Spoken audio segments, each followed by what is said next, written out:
Hi everyone. I guess we'll get started here. Welcome to another Common Lisp study group. Um, I'm your host, Ram Vedam with Atlanta Functional Programming.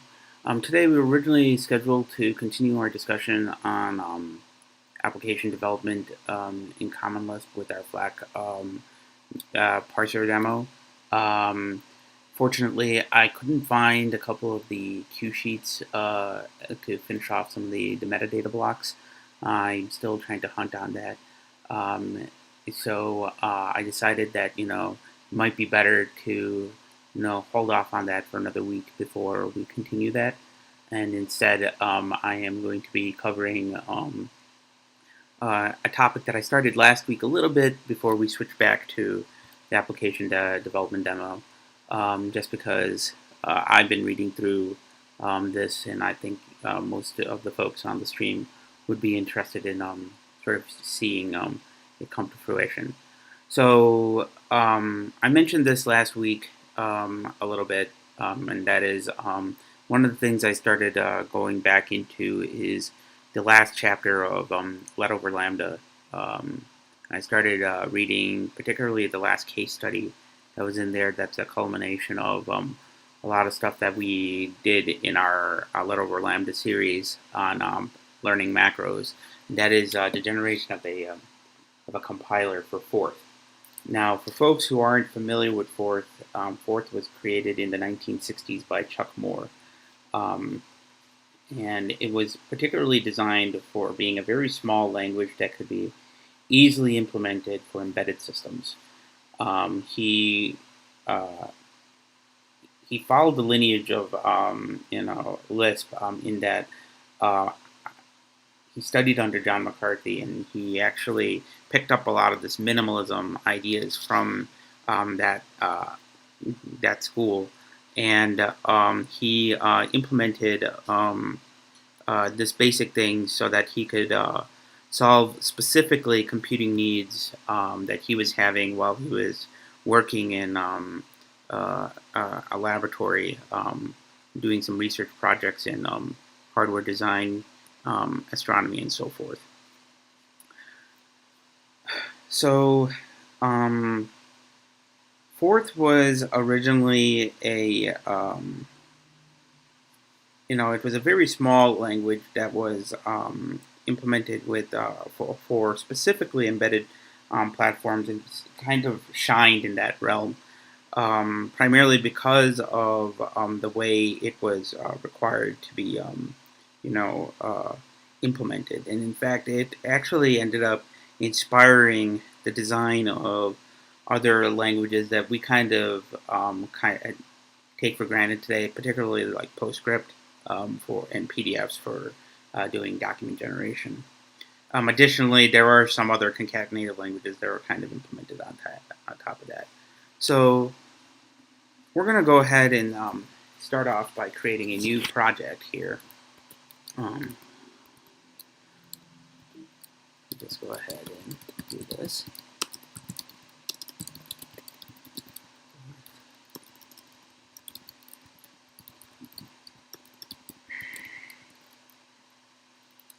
Oh, right, sorry. Let's go ahead and create a project.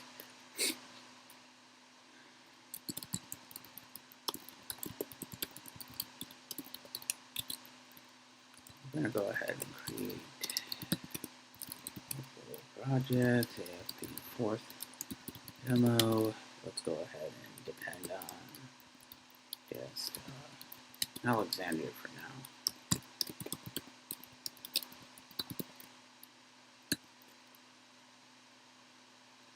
Let's go ahead and name it Forth demo with the description small Forth.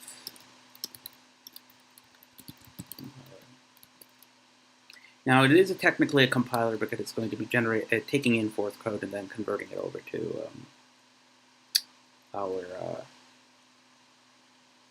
into Common Lisp. So let's go ahead and do that. Let's go and load it.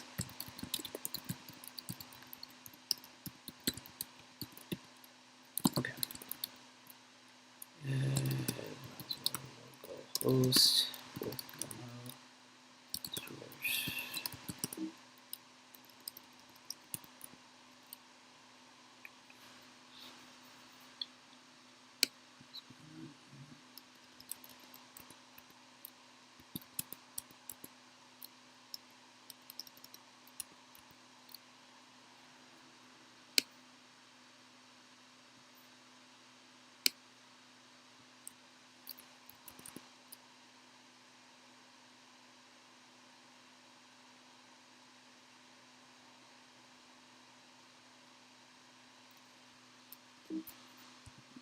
One second, I'm having some difficulties with my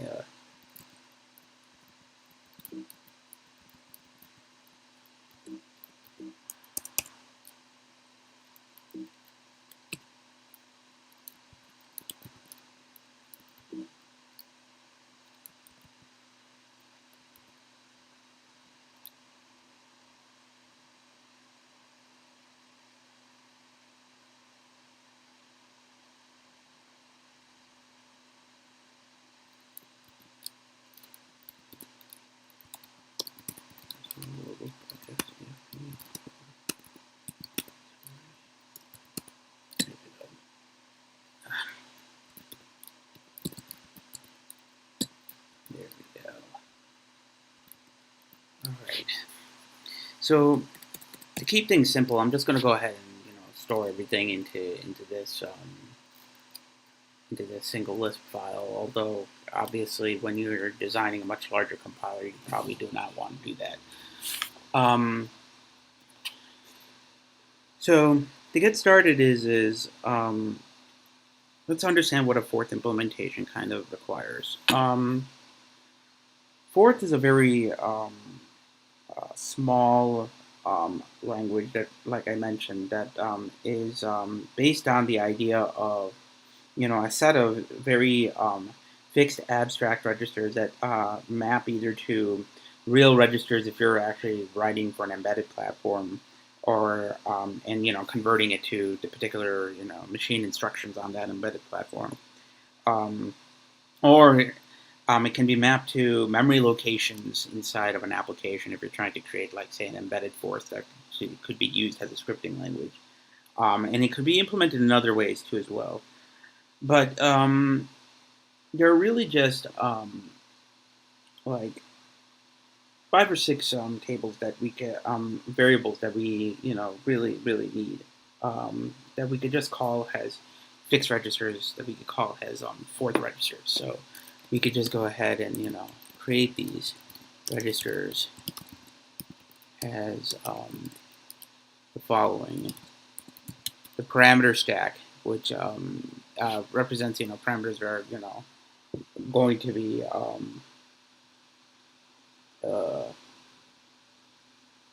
pushed in for particular operations. There are also the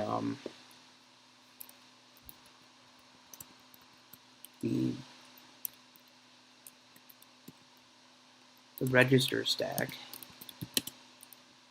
which is and we'll go through each of these as we get through it. The program counter, of course. This dictionary, which holds all the words. There's a particular thing about forth terminology that this comes into play. And finally, 2 other things, which is kind of whether or not we're compiling, and whether or not there's a symbol table. So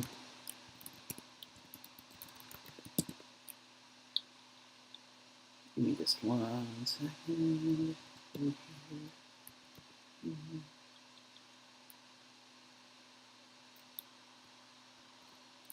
So this guy is. So let's go through each of these one more time. The P stack is your parameter stack, which will hold information for variables and so forth. You have the return stack, which is necessary for the holding, like, return addresses, so we can actually jump through. And this is particularly holding the return address. So when you call in a function, um, it's the equivalent, like if you're converting in C, you're calling in a function, you need to hold the return address for the next instruction to come back into. So that mimics what in C we would call like a stack frame. Um, Also, there are two additional things, which is the program counter, which obviously is going to be holding the label of the next instruction that we're going to be looking for, and two additional tables, compiling and detailable separately from our dictionary, which is useful for holding words. Now, what do I mean by words? Um, in fourth, there aren't actually instructions. Um, uh, there are basic operators, much like a Lisp, um, but they're considered words, and each word is, and this is basically based on my understanding from reading Let over Lambda and doing some a little research on fourth. My understanding is fourth words are basically um, they're abstractions around a set of operations. So you could think of them like a function call, but they're implemented in such a way that um, you don't necessarily have to have them defined as part of your instruction set. So what that means is you don't have to necessarily have a runtime available when you're defining them. They'll be usually implemented based on previously defined words that are available in your vocabulary. It's because of this that a set of words in Forth is called a dictionary. So most folks who are looking at this don't think of this dictionary as a hash table, because that's a bit of a. This is actually a dictionary in the strict like English, like literal sense, like a book with definitions. So um, it will hold your word and how it is implemented. So what does it mean? Um, the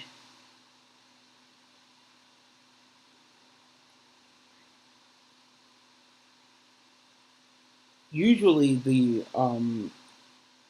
dictionary is implemented like a linked list, um, and we'll implement it somewhat similar in that way. Um, but uh, it's important to note that there are other ways that you could totally implement that in your fourth implementation.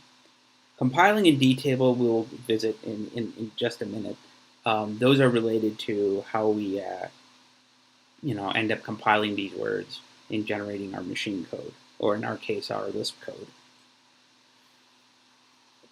So let's say that we have a word that we want to, grab, and we want to look up, right?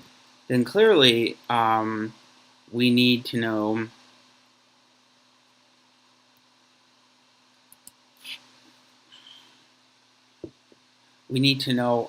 what this word needs to hold, right? So let's define a word, a fourth word, like a struct, and it will hold the name of it, symbol. The previous the the previous pointer that holds what it is going to be defined on the stack, which is just like, because I said it's going to be a linked list. Whether or not this word is an immediate word. Now, immediate word is specific to fourth terminology. Um, it Immediate is fourth's way of informing the compiler that um, the word is a macro, so it's like a Lisp macro to be executed in compile time instead of runtime. So we need to add that flag in there so that when we write our compiler, we can actually know what's going on there. And finally, there's one more, which is a thread. And when you think of thread, don't think of thread in the the the I don't believe it's for the the concurrency. It's something specific. What was it again? Looking at my notes. Sorry. What was it?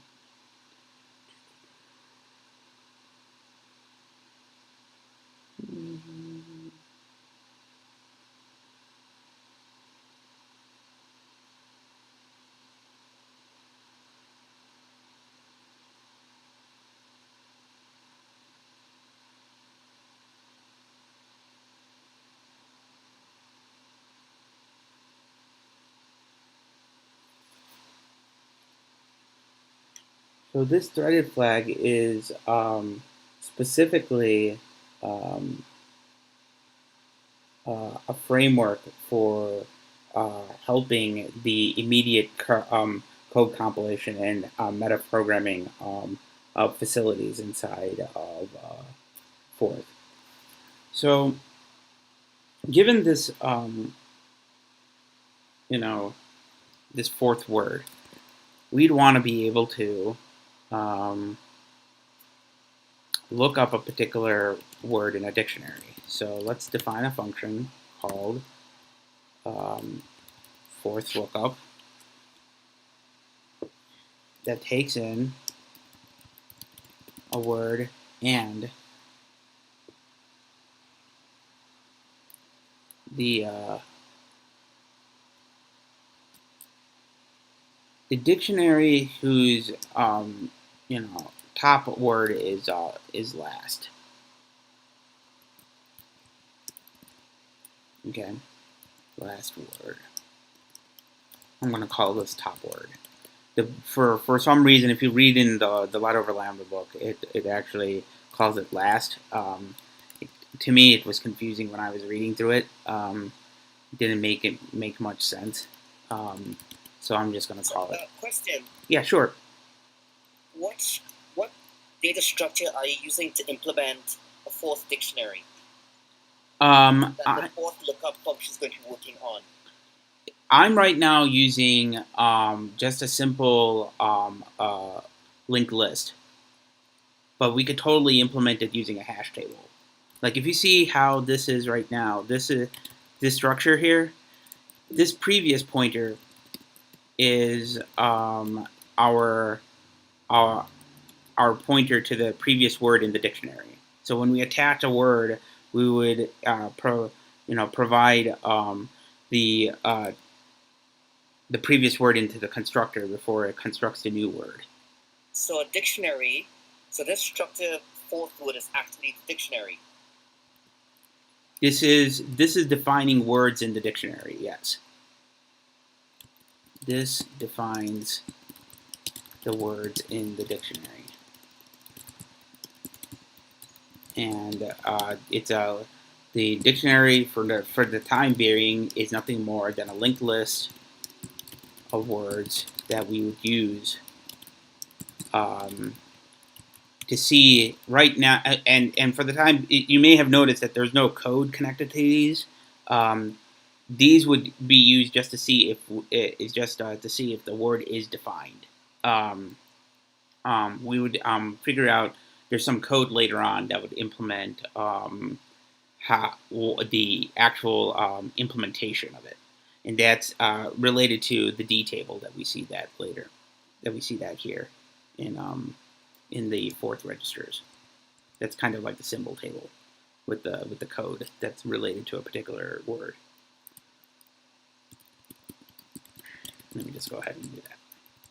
All right. So we defined this. Oops. What did I do? Did I mess something up? I think I messed up something. Yeah, I'm an idiot. I don't need. I was thinking like what we had last time. Occurrence mode and I'll just take this guy out. This is not needed.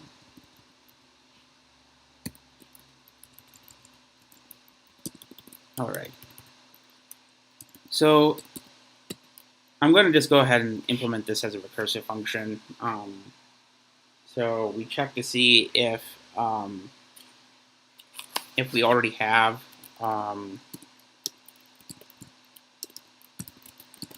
the if the top word is the actual word that we're looking for.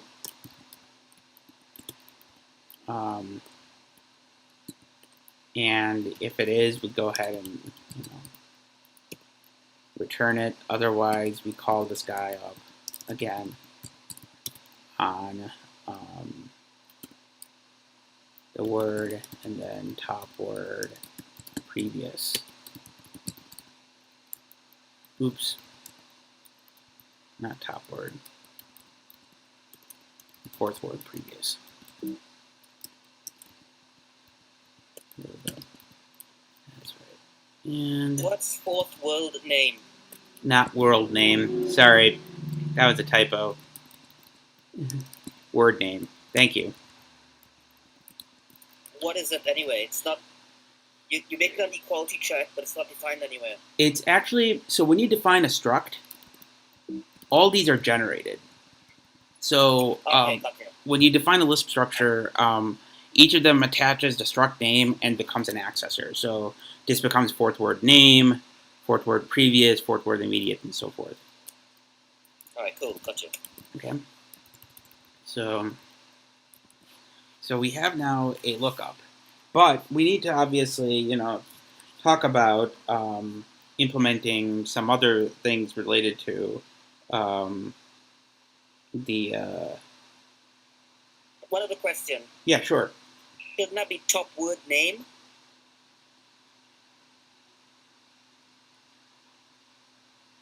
No, it wouldn't, because top word is we want the actual structure that we're returning. That we're just checking the name for equality for the sole purpose of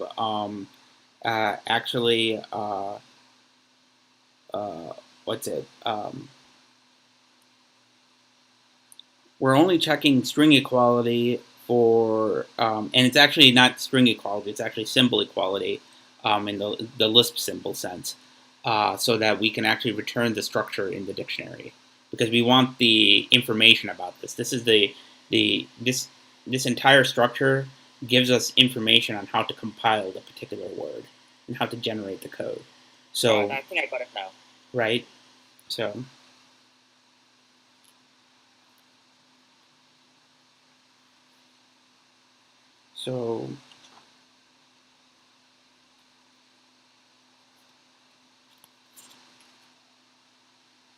now we have kind of a basic implementation of what we need to do here. We need to we could just go ahead and implement the basic simple interpreter literally at this point. There isn't much that we need to put in there, and then we need to obviously grow it once we get to a certain point. Once we start adding more stuff to it. So let's go ahead and do that. We're going to go ahead and just make this into a macro, just to simplify things. Oops, sorry. So let me just first go ahead and say this is our lookup function. Lookup word W in dictionary.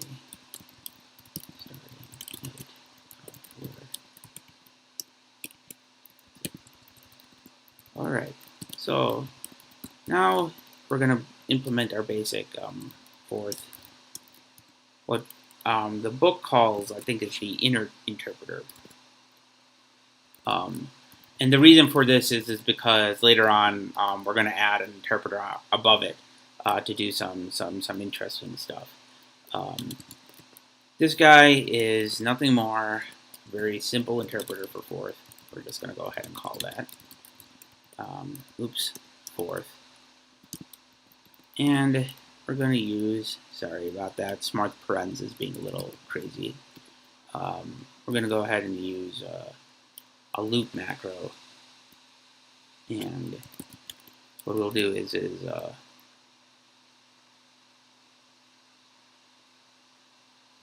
I'll fill out the do after I fill out the until. So obviously the until is going to be and our null PC and null return a return stack. Now you might be wondering why I'm writing it like this. That's because of the fact that, if you recall, our variables are global here for this, our registers. So what does this do method do? Well, do method is going to just do nothing but a cond. Why? Because we need to be able to go and switch between some of these cases. You know, sometimes we're making a function call. Sometimes we're just, you know, incrementing. You know, we need to increment the program counter, or we need to, you know, set the program counter to the return address that we pushed onto the program counters that we pushed onto the return stack, and so forth. So let's go ahead and implement each of these individual cases. First, what if we need to call a function? Okay, so cond, remember the format is the predicate first, and then the fun call. So here, our PC is going to really hold nothing more than kind of like a function call that we could just call directly. And in that case, we could just simply do fun call our PC. You'll see more about how we're dealing with the program counter in a minute. Give me a second. That's not what I want to do. Why is this? Do that. Thank you.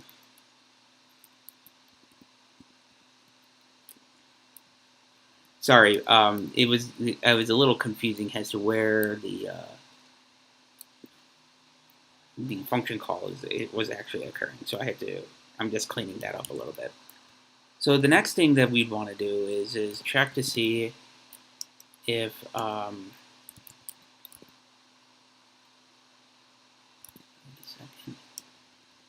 we may have done something wrong here.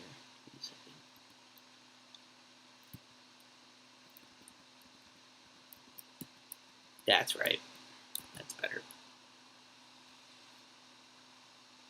Yeah. So the next thing that we want to see is to see if it's a console. If it's a console, that means you have a function call that you'd wanna it has information regarding the next instruction that needs to be thrown into before a function call should actually happen in for it. So what we do is we'd first grab. So let's check to see if it's a cons PC. And sorry, didn't want to do that. And if that's the case, we do the following. We first push the program counter, the rest of the instructions onto the return stack. That's our return address. Sorry, our stack. Then what we want to do is we want to go and invoke that guy. So we go and say PC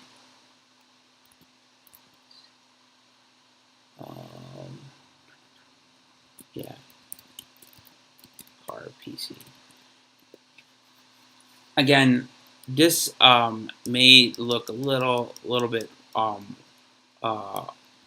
confusing right now because of the way it's it's structured, but it'll become clear when we start actually running the interpreter itself. Finally, there's two cases that we still haven't actually encountered or haven't talked about. What if we start out and the null and the program counter is actually null? Well, that doesn't necessarily mean we execute. We exit. Out of the loop. Instead, we have to actually go and check to see if there's no return address pushed on the return address stack that we talked about. So for now, we're gonna just go ahead and pop this guy in the case that there is something there. Now, if there's nothing there, then obviously this will be set to null. But if there is something there, we'll be able to continue on in terms of the execution.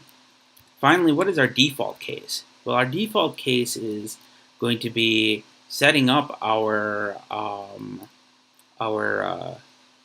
the actual initial invocation, and that consists of actually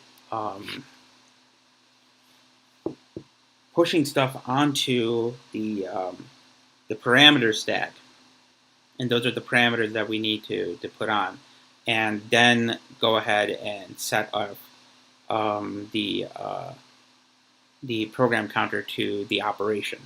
Now, what I'm about to write might seem weird for folks who aren't familiar with Fort. So let me just explain one thing about Fort's execute code and how does it look like. Fort implements its code in something called reverse Polish notation or postfix notation. Folks coming from a lot of other languages, regardless of whether it's Common Lisp or Python or whatever, you're used to something like this. And especially in Common Lisp, we're used to our code. I'm going to just go ahead and put it in Common Lisp syntax, if you recall, is operator first and then arguments, right? In Forth, the way this would be written is you first write your parameters, and then you write the operation that they're going to be put on. So how do we then do this? We will actually go ahead and push the arguments from the program counter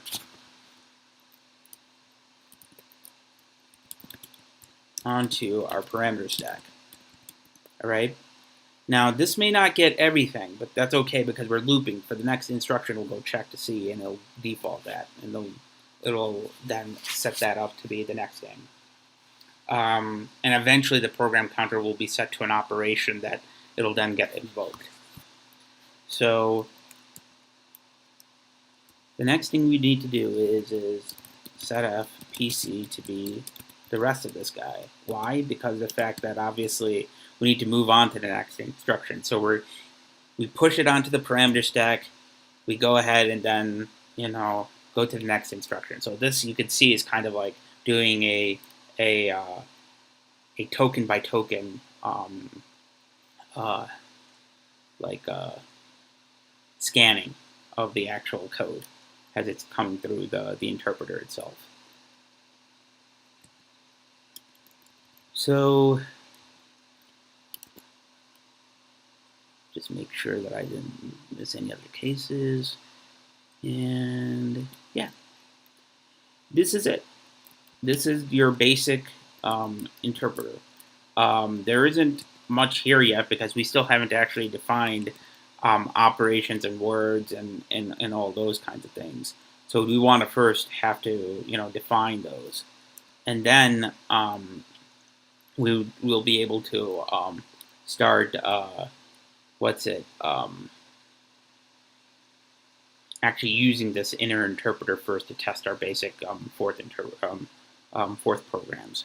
But first, none of this I don't think is pretty difficult, but I'm going to stop here for a moment and ask if there are questions. Yeah, could you just document a little bit of this stuff, like what immediate and thread are? Yeah, sure, no problem. Yeah, I can totally do that. And the registers as well. Yeah, I will. They're a lot easier, so you don't have to refer to the book to actually look at the code and understand what's going on. Yeah, sure, absolutely. I'll do that right now. Well, I'll write a to-do to post this up. Let's see here. Document registers for the fourth machine.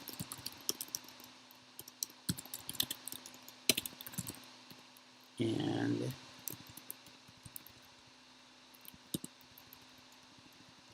we could just quickly, I could just put a little blurb here very quickly so that folks can read through this. Registers, fourth machine, P stack is your parameter stack.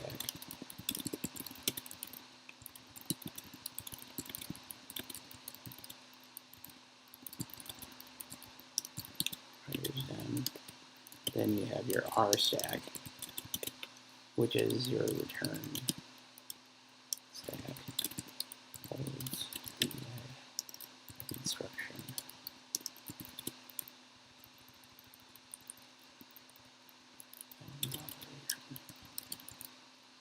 Execute. Then, of course, you have your dictionary of words. Compiling and detail we'll touch base in a little bit, and I'll go ahead and document those when we get to them.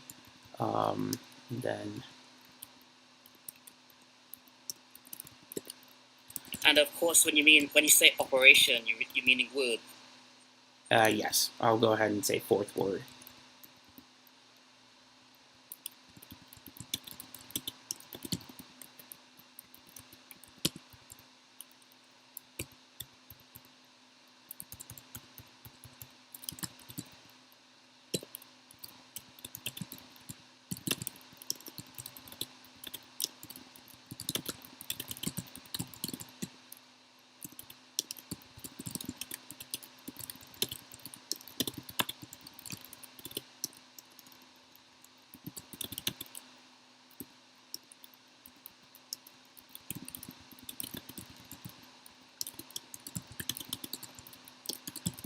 Like a Lisp macro, and thread is related to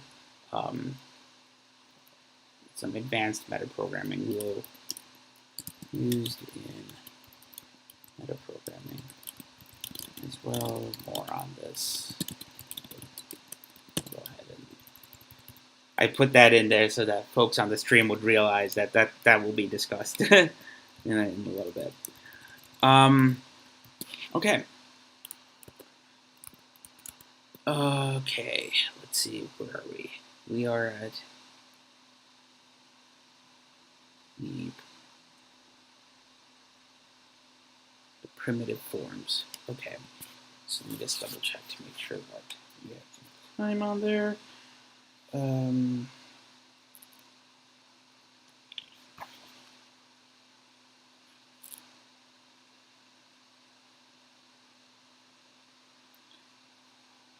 So I'm gonna just briefly explain threading, just because it's going to become useful when we start talking about some of our primitive operations, and then we'll finish off with the basic operations that are available in Forth.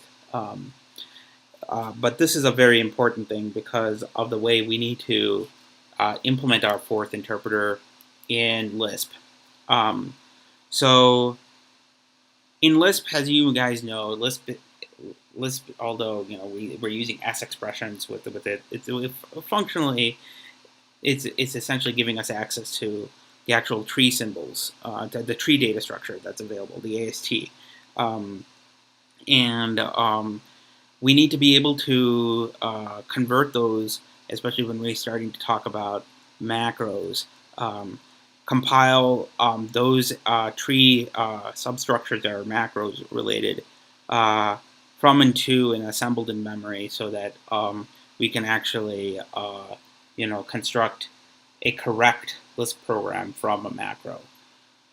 Fourth, because of the way it's structured, it doesn't have that kind of symbolic manipulation. It doesn't have that access because, as you saw with our structures, we have two stacks effectively, and we need to have a way of switching between those correctly and still generate the code. And this is especially important is the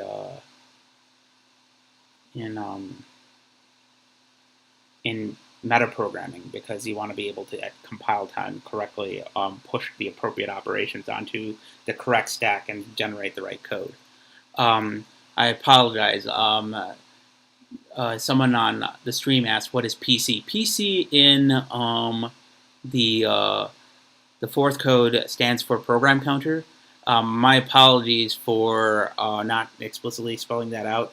I will go ahead and, if that is helpful for folks, I will expand out all these words to make it more complete so you could read through the code as is. But I hope that answers that question. Please let me know if you have any others. So to do this, the way Forth does this is by threading the code into memory. What that means is it's interleaving between the two stacks, and it will use that to actually switch between and generate the right fourth code that you would ultimately execute at the machine code level, at the code generation level. Now, there's two types of actual threading in Forth, and this is something that we might end up touching base on because of the style that we're currently leveraging in the book's tutorial. One is called indirect threading code, but almost all modern forts use what's called directed threading code, and that's the difference is really just the indirection that's involved. Some of the low-level operations depend where whether or not you use indirect threading or direct threading is dependent upon what machine you're ultimately implementing your Forth on. There's stuff about the processor and its features that could be leveraged if you design your Forth in a particular way. Although most modern processors, when you're talking about x86, ARM, or even smaller resource-constrained processors like the Atmega 32 that's on Arduino, and some of the 8-bit processors that are around, they might have features that allow you to implement your Forth in a particular way. Usually, and this is why this interpreter that I'm showing you here, the book calls it the inner interpreter. Usually, this inner interpreter is what's implemented in an extremely small way, like it's a very tight piece of code that's implemented with processor-specific instructions, and this ends up ultimately being used by higher-level interpreters when you're building up your Forth implementation. Does that make sense?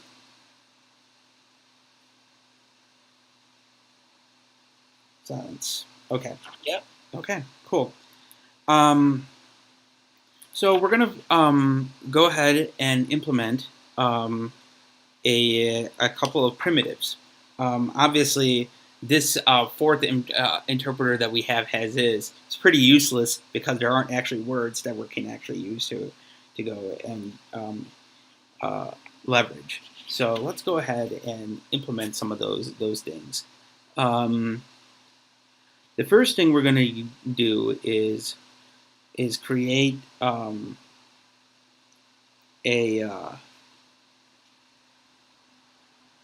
global that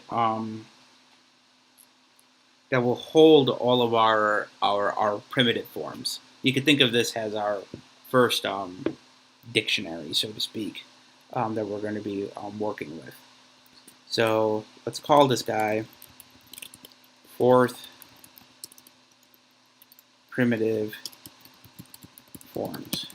And this is essentially a dictionary of primitive forms. And what do I mean by primitive forms? Well, primitive forms have a very specific format.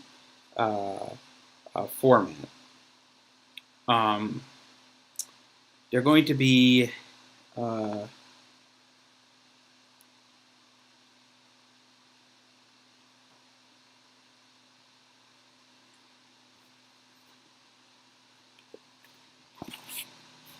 going to go ahead and give you what I wrote in my notes. They're going to have, they're going to be of the following form. So they're going to have a name. They're going to have the immediate flag turned on because a lot of the primitive forms are, for the most part, compile time forms. And then you can have other forms that are going to be available. And there are going to be several of them. Let's go ahead and define this guy. Whoops. I spelled it wrong. My apologies. 1 second. Talk about demo fail. All right. Obviously, all these forms are going to be implemented in a very specific way. They're going to have some operation. They're going to be associated with some code, and then we could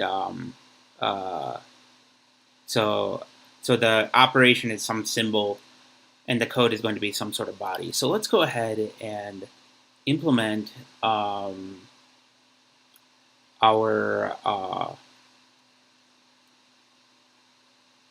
actual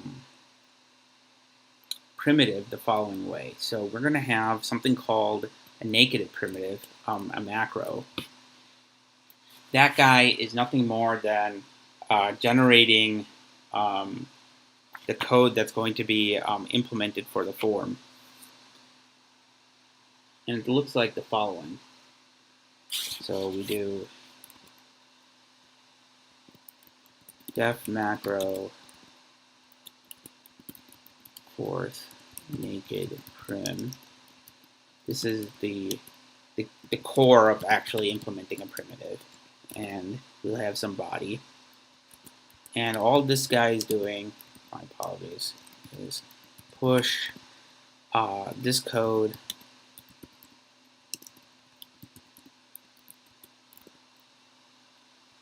into our primitive forms.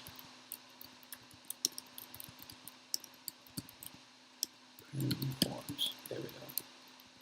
So we have that. This is. It's fourth. You define it as fourth primitive forms, not fourth. Yeah. I just noticed that. Thank you.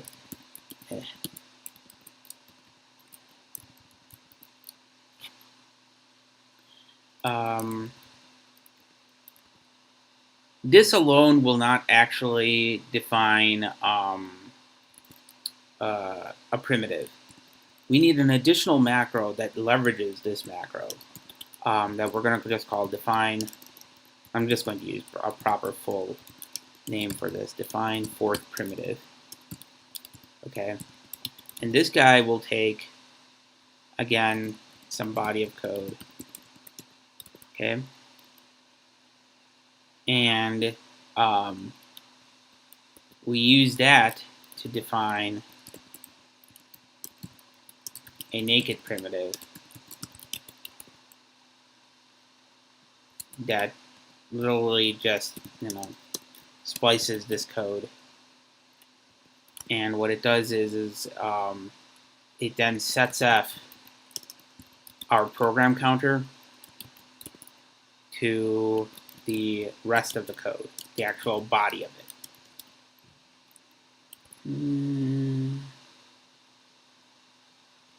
checking. And that looks correct. Just double check it once to make sure that I'm not messing up immediately.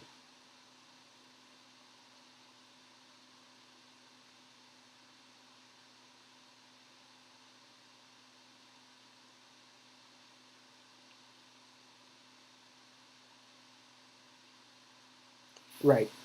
Now,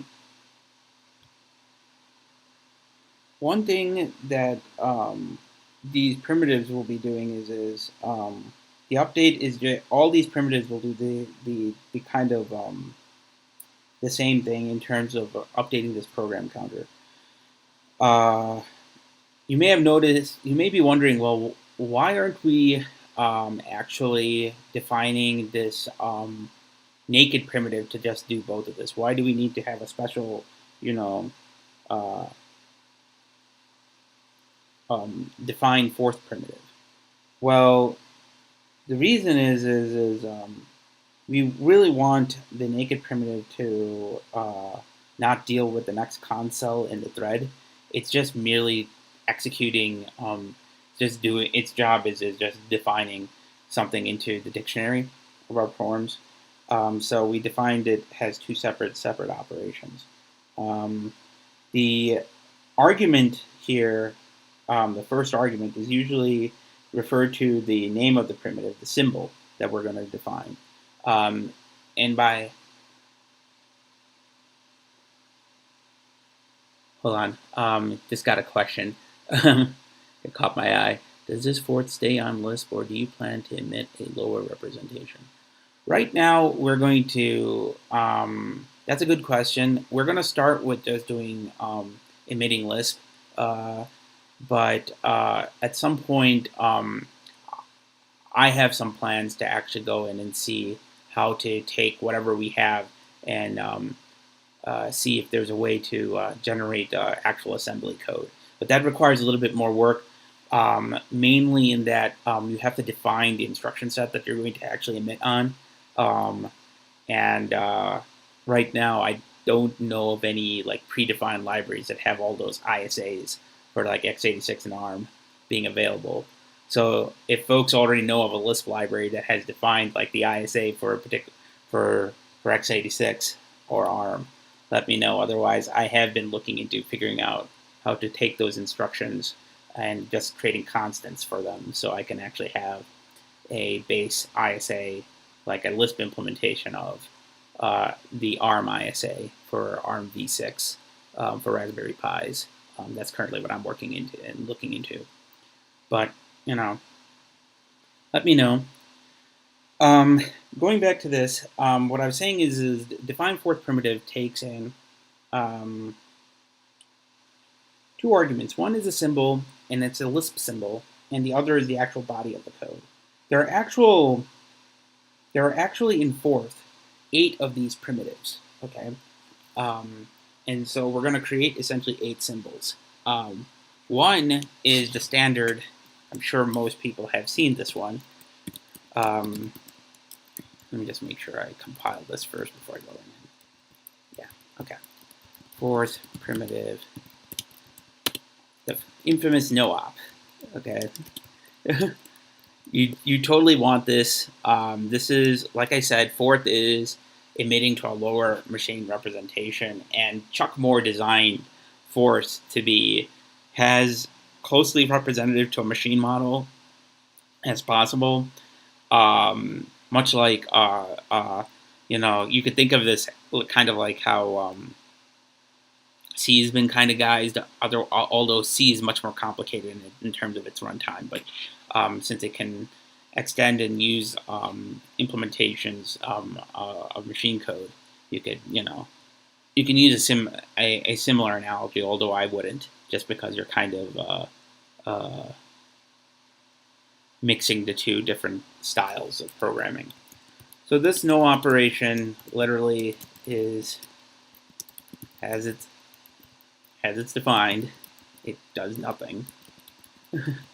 Then we have our standard arithmetic operations. Okay, first we're going to go ahead and define multiply. Okay, we're going to define multiply. And all this guy does is just double checking to see what this is. Yeah, all this guy does is it's going to pop off the parameter stack and push the result onto the parameter stack. So we do times, we pop our parameter stack, pop it twice, and now the result goes onto the p stack. Now you might be wondering what this this nil argument is. Let's go and expand this guy, just so that we're aware of how it what it's actually executing. Hold on one second. It was right. So this generates the following. We defined the symbol, okay, and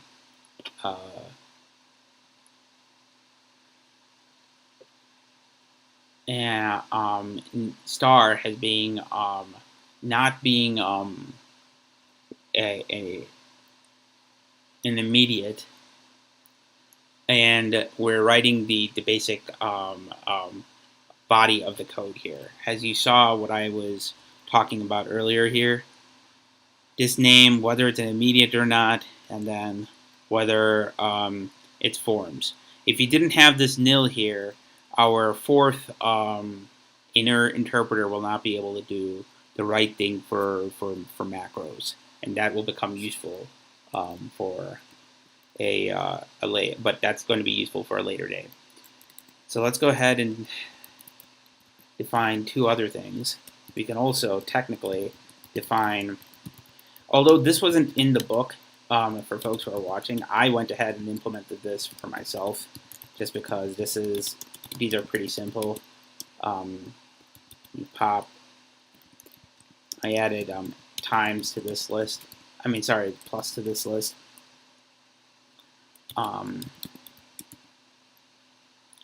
Just because it was very easy to add. And since fourth does this for all the arithmetic operations, we can go ahead and follow the same pattern for all the basic ones, which is it's going to always push until it hits an operation, and then it'll pop off and then put the result on the stack. So the ordering does matter. So for the order of operations. So if you're not expecting a negative value, you may have written something in your code that changed the order in which it was being executed, because it's kind of expecting the top of the stack to always be the one that's so if it was A, B minus, this will become B minus A, because we pushed B and then we popped off B. So if you wanted A minus B, you need to change the ordering, which you want to actually push that thing onto the stack. So I'm just mentioning that here now, because that's a common mistake that people make. Then finally, fourth primitive, divide, push.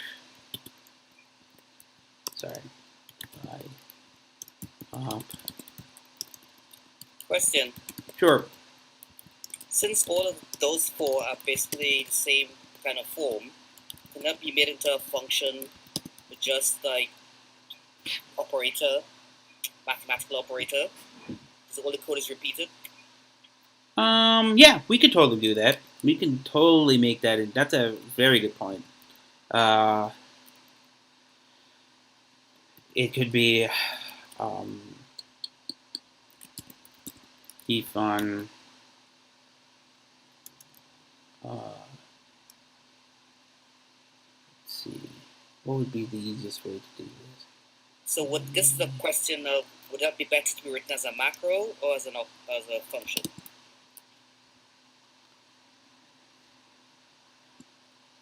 I would think it would be more useful to implement that as a macro,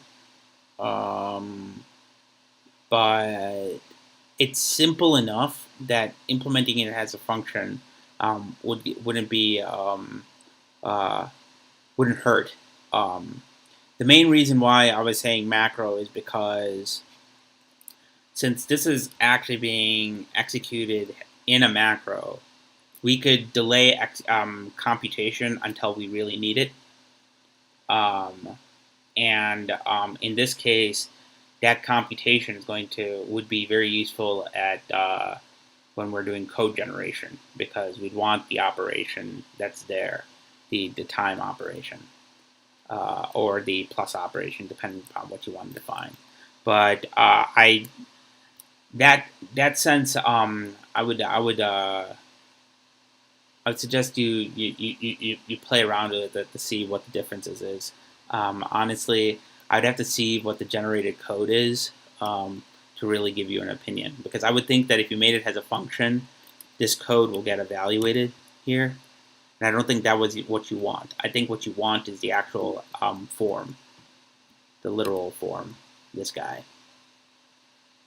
with the values of what was popped off the stack to be in there.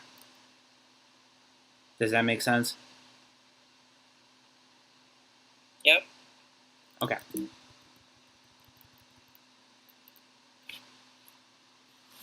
Now, in fourth, there are actually two pretty interesting, several actual interesting operations. And I'm just going to briefly touch base on here. One is duplicating what's available on the stack. So what you would want to do is and this is an actual operation. Argument on p stack. So all this fourth primitive does, and again, this isn't actually an immediate, is it pushes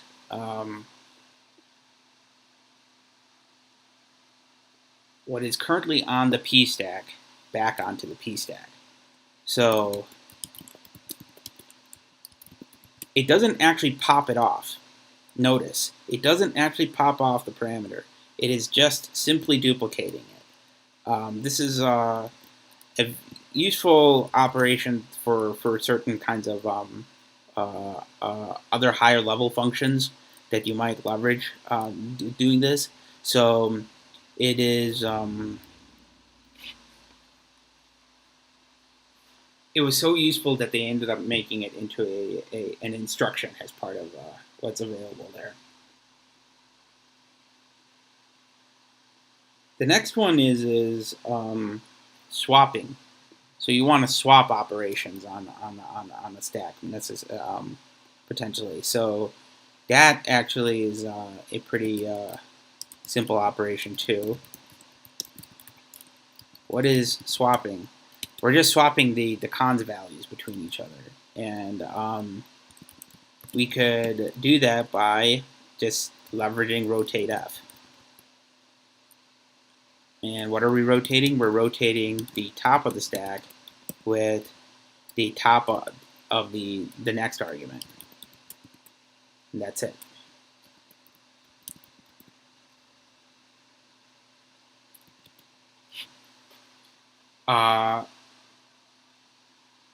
Printing is pretty simple. Printing, all it is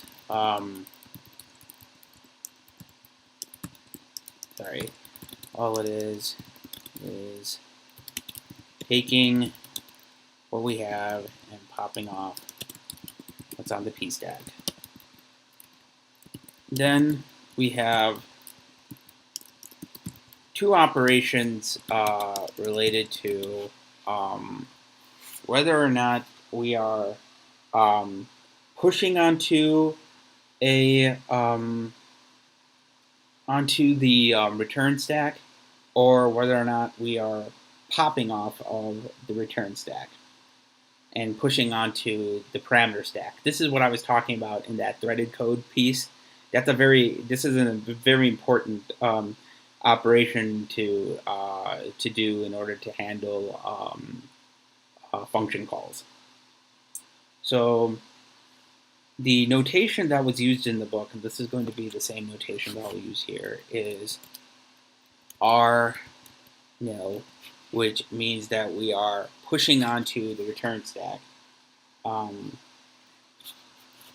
from the parameter stack, and all that's doing is we pop and push onto the R stack. Then we have the reverse operation.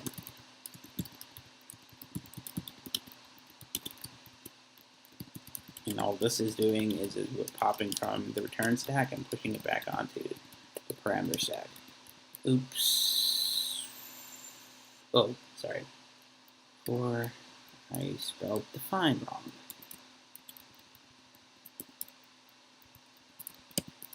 So we have this, and we have this. Okay. So. Ram. Yeah, what's up? Forgot drop. Oh, I did drop. That's a very important one. Drop. What is a drop operation? The drop operation, think of a drop being nothing more than a mutating operation on the parameter stack. This guy is used to literally ignore return values that have been popped in, or arguments that have been popped into the parameter stack. I haven't seen code that uses this, but I know that it's leveraged in cases for like void operations and stuff like that. That where you don't necessarily need to look into the contents of the results that are being returned by a particular function. Yeah, that's a. Most folks will consider that kind of like a no-op, but it is an operation. It's a mutating operation that deals with the parameter stack itself. That's it for the basic operations. The basic code for our simple fourth language. We're going to build on this with some additional stuff, which is dealing with parsing and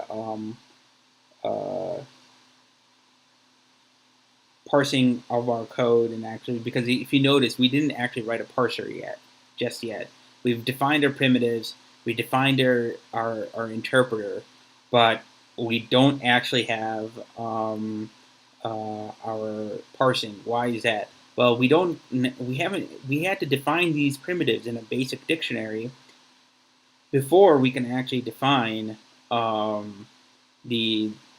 basic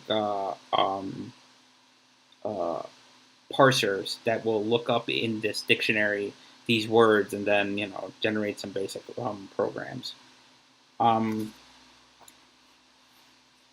see, it's 12:53. I'm going to go ahead and stop here for now, and ask if there are questions from other folks that are watching on the stream as to what our as to fourth in general, the approach that's being taken by the book, and or what we're planning on doing through this exercise.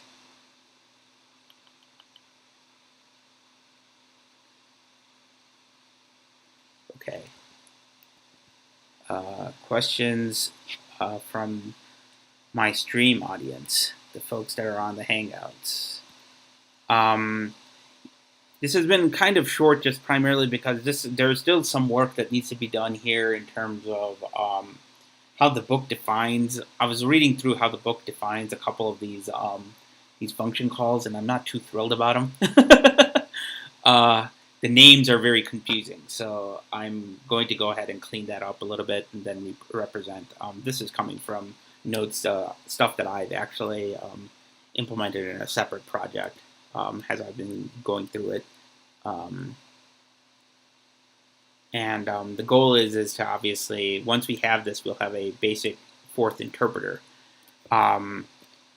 I wanted to bring up one thing for folks who are looking at this and saying, man, this isn't that much code, especially for a basic interpreter. There's a very nice talk, actually, by on online that I'm going to suggest folks watch. It's a Papers We Love talk on the most beautiful program ever written. And it's written in chicken scheme, but this, what you're seeing here, is the heart of any basic interpreter that you would write in Lisp. You would end up just leveraging, in a lot of cases, the host implementation, which is why if you go through SICP, they talk about bootstrapping and creating a basic interpreter that you would then build off of to build other interpreters, other compilers, and so forth. And it really hits the heart of what Lisp is all about, which is taking a core set of small operations and then expanding out to the appropriate runtime that you really want for a particular application.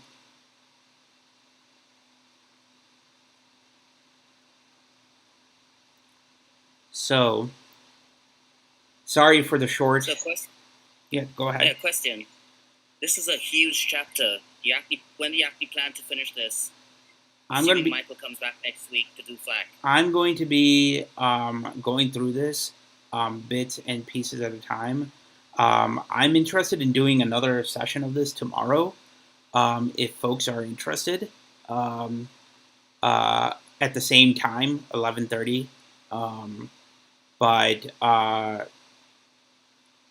I mean, I was expecting to do it myself, but you guys are more than welcome to join me. I mean, I was going to live record it. So, if you're interested, you could join me. How much do you plan to get through tomorrow? Huh? How much do you plan to get through tomorrow? I was planning on going through as far as I can go through in section.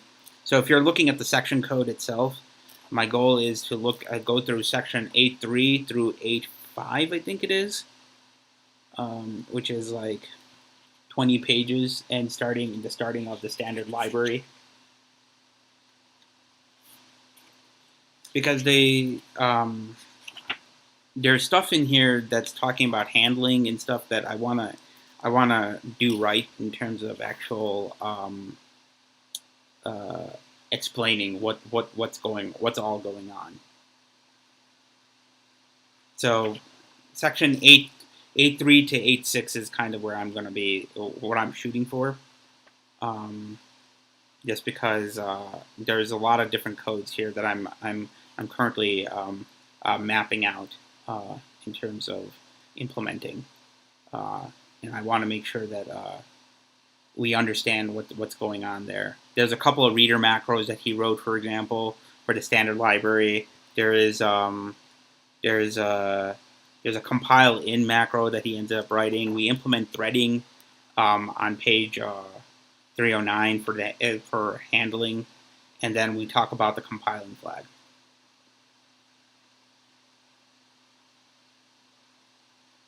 You interested? You could join me. I'll send. It's going to be the same time, 11:30. Yep. Sweet. Okay. Well done. As part of our Memorial Day, this is for folks who are watching internationally. It's a 3-day weekend here, so for Memorial Day, and I decided to go through and implement the fourth. So. Join me tomorrow, and we'll continue going through this chapter. And for folks who are interested, I will send you the link. Actually, for folks who are on the stream, look at YouTube Live tomorrow for the stream link. Folks on the call, if you just join the Hangout that's available on Meetup tomorrow at the same time, I'll be available, and we'll talk. We'll continue this demo. It's the same link, right? Yeah, it's the same link. All right. So stay tuned for part 2 tomorrow, and then let's see how far we can get. All right. Cool. All right. Have a nice afternoon, everyone. I'll see you guys tomorrow, and let's get to it. See you. Take care. Bye.